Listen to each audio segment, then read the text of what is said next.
为对抗中国空军，美国空军搞了一个骚操作。其议员爆料，美军计划淘汰1500架军机，淘汰了还有战斗力吗？这是怎么回事呢？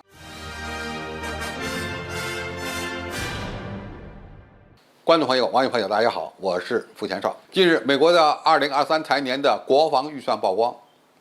美军计划淘汰150架左右的军机，引发了外界的热议。然而，这可能只是美国为了应对中国空军崛起所走出的一小步。美军，特别是美国空军真正的计划是削减上千架军机。据美国空军杂志报道，美国空军可能在未来5年内削减多达1468架军机，但仅采购467架新机，导致整个军种的机队规模缩水超过1000架。美军正寻求大量退役老旧的装备和设备，以便将资金集中于应对中国的各式先进技术。但是，美军这么玩，有可能让自己陷入青黄不接的窘境。根据报道，共和党籍参议员费雪在参院军事委员会的预算听证会中透露，美国空军希望于2023财年削减369架军机，但仅采购87架新飞机，在1年之内，其机队规模将缩水282架。而放眼未来5年，美国空军将有意削减多达1468架军机，采购的新机数量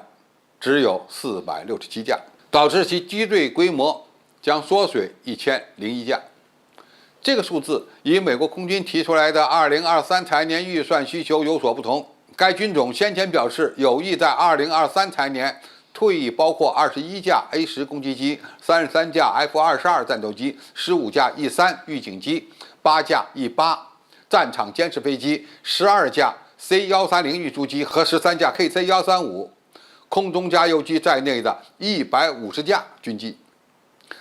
然后呢，再将100架 MQ-9无人机移交给其他的政府部门，估计很可能是中央情报局。而他们新采购的飞机包括33架 F-35隐身战斗机、24架 F-15EX重型战斗机、15架 KC-46A空中加油机、10架 SS-60W搜救直升机等82架新机。这么一搞呢，总计美国空军将失去250架，新增82架军用飞机。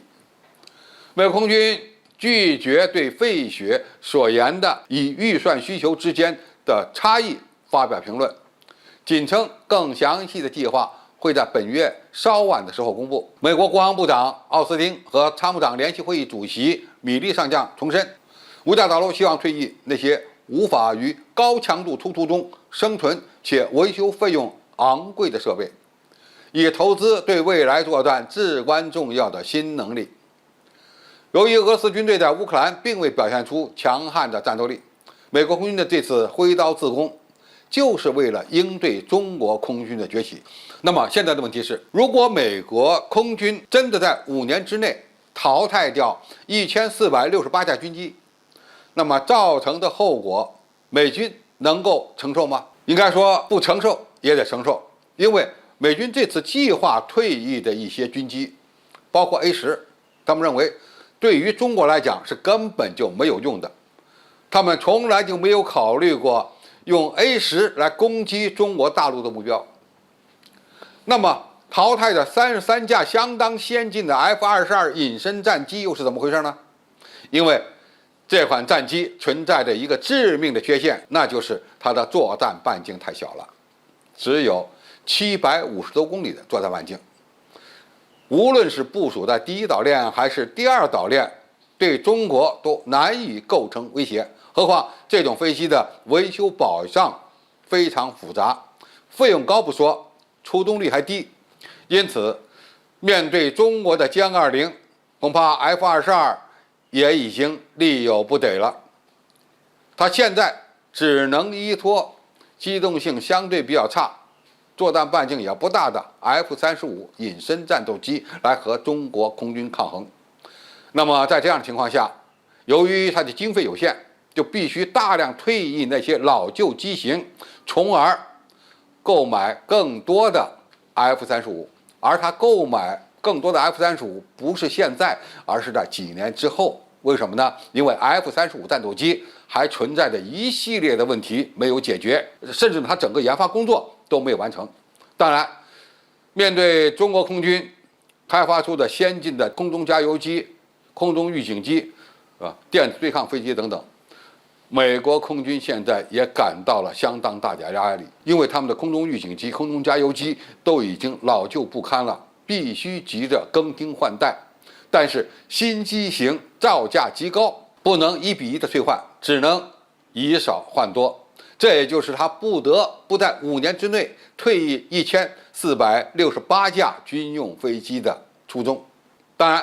由于他购进的飞机数量很难填补这1000多架的缺口，因此在相当长的一段时间内，可以说美军的综合作战能力是下降的。那么这是一种什么样情况造成的呢？就是过去美军在更新换代作战飞机的过程中出现过长时间的断档，新飞机迟迟研发不出来，老飞机一直在盯班儿。等到新机出来了，那些老机已经没有寿命了，不得不退出现役。对这样的情况或者这样的经验教训，我们一定也要注意，从而让我们